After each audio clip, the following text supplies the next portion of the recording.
Today I'm going to be talking about the Texans and Colts game. The Colts obviously dominated this game in the first half, scoring 21 points and allowing the Texans to score 0. Then they did not score anything in the second half, and the Texans only scored 7 points, which was kind of meaningless at the point in the game when they scored it.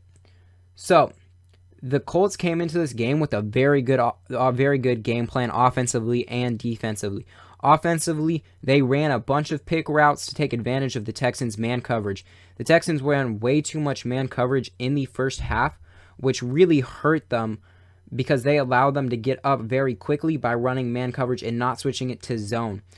So the Texans should have been smarter, and the Texans defense coordinator Romeo Crennel should have been smarter. Noticed that they were running a bunch of pick routes and started putting some zone coverages in there for the Texans secondary to run. Obviously, he did that in the second half, which stopped the Colts from scoring that whole second half. So, but the defensive coordinator should have known after seeing what the Colts did that first drive and then the second drive. By that point, he should have known they were just going to run a bunch of pick routes.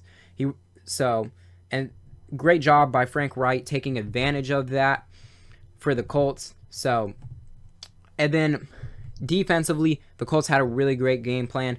They doubled DeAndre a lot of the time. They had someone accounting for him deep. They had someone accounting for him inside. The only place DeAndre Hopkins could go was either the outside or just right in between the safety and corner. Which, I mean, for a cornerback, that's pretty easy. When you're just asked to, hey, make sure this guy doesn't go deep and make sure this guy doesn't get a little bit past you to a point where the safety can pick him up. I mean, that is super easy. The Colts did a great job at that, and the Texans did not have any other threat to throw it to. They had Keke QT as their really only threat they could throw it to, but Keke was struggling to get separation for them. He is a rookie player, so the tight ends were really unreliable at some points in the game. The running backs struggled to get open against the linebackers. And unfortunately, the Texans' other receiver, Vincent Smith, who is a rookie too, out of Limestone, could not get open, which really didn't help Deshaun Watson whatsoever. And especially since Deshaun Watson's offensive line was so bad, the Colts kind of took advantage of it by blitzing. And I mean, just their four-man front got there to Deshaun Watson without blitzing whatsoever too. So the Texans' offensive line was just terrible in this game, did not help them win the game whatsoever, and really struggled. But I also think there were some really bad play calls in there. There could have been some better play calls on the Texans front. So, I mean, the Texans really struggled. And, sure, they had a lot of wide receiver injuries, which didn't help them out whatsoever. I think if they definitely had Will Fuller in this game, I think this game would have been a lot closer, as it gives them another receiving threat, and they don't have to rely on two rookies to get open, because all they cared about was taking DeAndre Hopkins out of the game, and that's pretty much all they did defensively. And they also ran a lot of zone coverage, which kind of confused up Deshaun Watson, causing him to throw a couple picks, which, was really smart on the Colts. I just think the Colts really outcoached the Texans here in this game, which allowed them to get up early, and then when they got up early, it was pretty obvious that the Texans were just going to throw the ball. And, the Texans couldn't take advantage of it.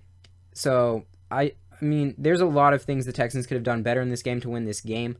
And I also don't understand, too, why they didn't have Deshaun Watson running the football more. You look at the game against the Jags, I think he had over 10 carries in the Jags game, and they were allowing him to run the football, a lot more. So I thought coming into this game, hey, they're going to say, hey, we're going to run the football more because we don't have a lot of receiving threats, and Deshaun, we're going to need you to run the football more. Deshaun did not run the football as much as I thought he would. I thought he would run the ball at least 10 times or more this game, and he just did not do that early, which really hurt them.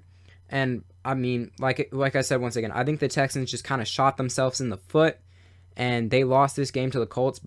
So I'm giving the Colts coaching staff a lot of credit. They out-coached them, definitely. And I think Marlon Mack is a beast player. What he did against the Texans is pretty amazing. The Texans did not allow a 100-yard rusher that whole game, the whole season. And then Marlon Mack just comes in, goes over 100 yards, and destroys the Texans' defense. He even had a pretty good juke on Tyrann Mathieu at the end of the game, and I think he's a beast. I definitely think he's probably going to be the Colts running back next year. I don't think they need to sign anyone. I think he is, a really good player. But, the Colts just outcoached them, and the Texans did not play well, did not coach well.